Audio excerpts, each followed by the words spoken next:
Like many of our trips, this one starts at our local train station.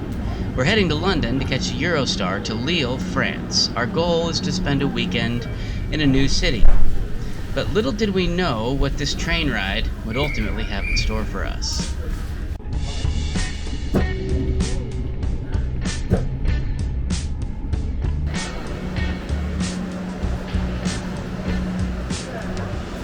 So we arrived in King's Cross and went across the street to St. Pancras to make our connection to the Eurostar. All smooth so far.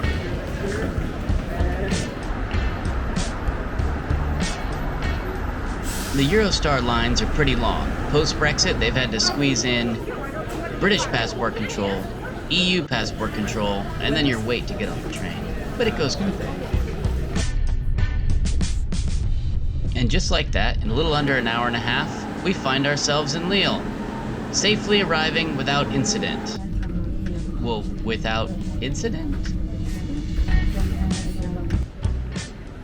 Well, this is unexpected. This is the TGV, arriving in Brussels.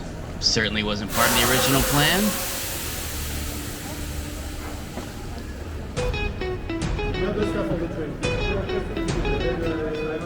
So wait a minute, what on earth just happened?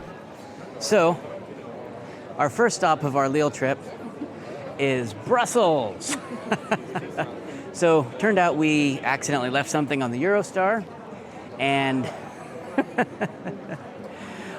so they said, just go to Brussels and pick it up there, and they'll take it off the train, and they did, and here we are, and it's midnight, and so now we're gonna find somewhere to sleep and go back to Lille tomorrow. First adventure of the trip, in the bag. Okay, day 2 begins in Brussels. We're off to the train station to see if we can't get our way back to Lille in time to see some Lille. Yes.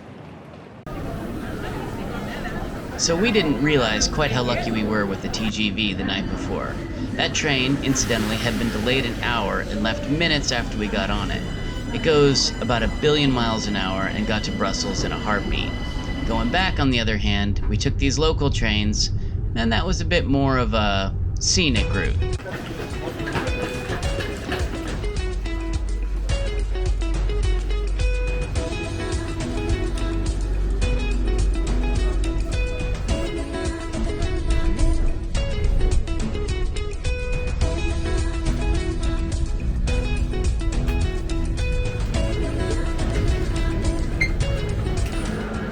Well, eventually we did arrive in Lille, where the art and architecture make a striking impression right off the bat.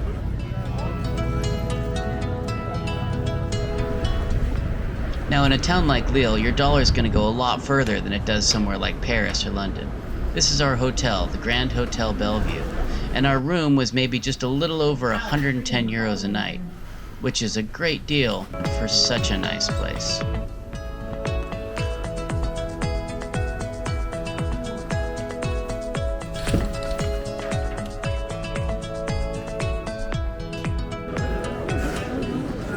Well, if you're coming here for lunch, I guess you probably ought to order the mussels, which is what I did.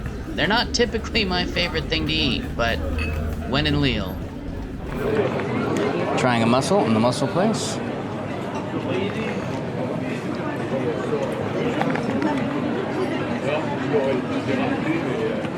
Just fine. Waffles and ice cream? Now we're talking. Okay, here we go. Cookies, ice cream. Sounds good.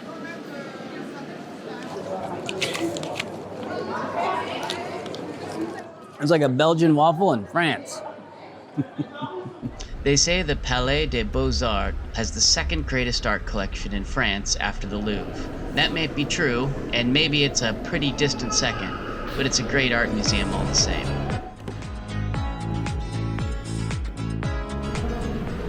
So you want to know a little more about what you're looking at? Tough, the sign is in French only. Luckily, Google comes to the rescue. The special exhibit when we were there was the Enchanted Forest. It had some normal kind of paintings that you'd expect to see, and then some mind-bending work like this one here.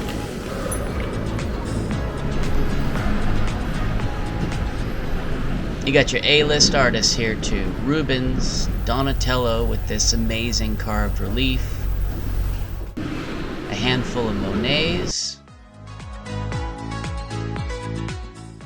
Picasso, and some of our favorites. In this Charles-Antoine Coypel piece, an angry Roxanne learns that the ashen Adelaide is in love with Bajazet.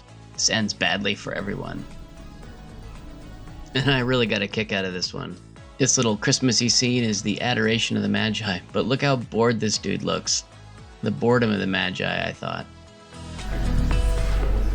And then in this fun take on Michelangelo's Pietà, it's covered in a sheet, but of course it's immediately recognizable.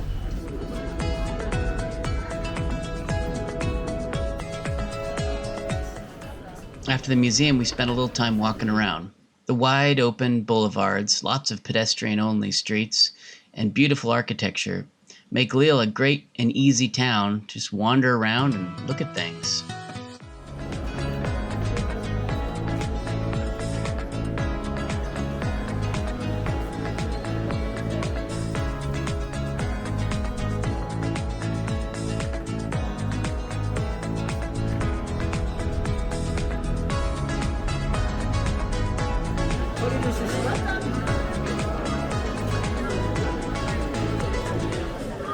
Like any proper old European city, Lille has a great gate.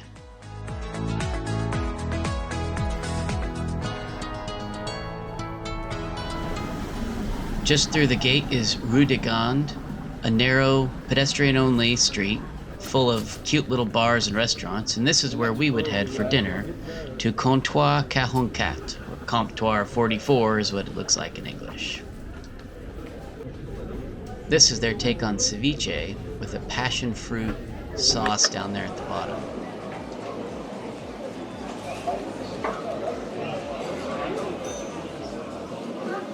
That's good. Jamie's main dish, beef tartare.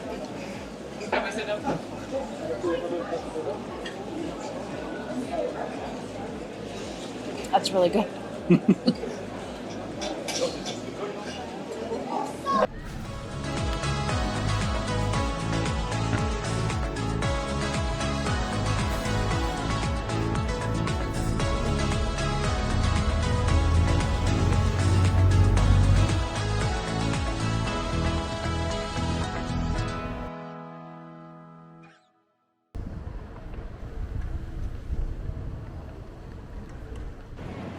Okay, so Jamie worked out that the building behind us has cannonballs stuck in it from 1792 when the Austrians invaded after the French Revolution.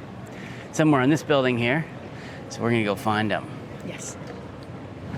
So as it turns out, a lot of buildings look a lot alike in Lille, and it wasn't that building. So our hunt continues. We're still after finding some cannonballs. Finally successful. Wrong side of the building.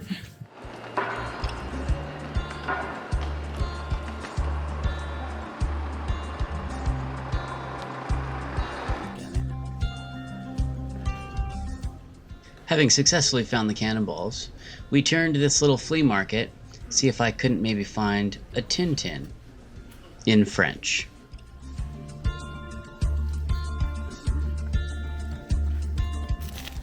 And bingo! Jamie found one.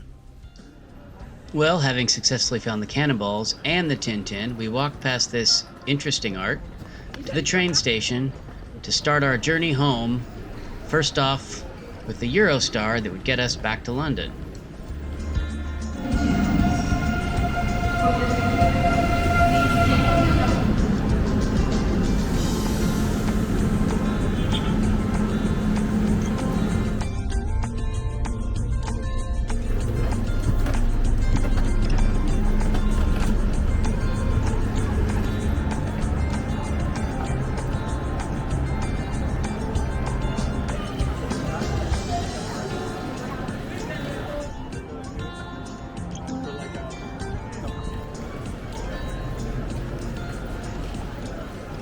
After several train rides, planned and unplanned, this was the last one, heading home.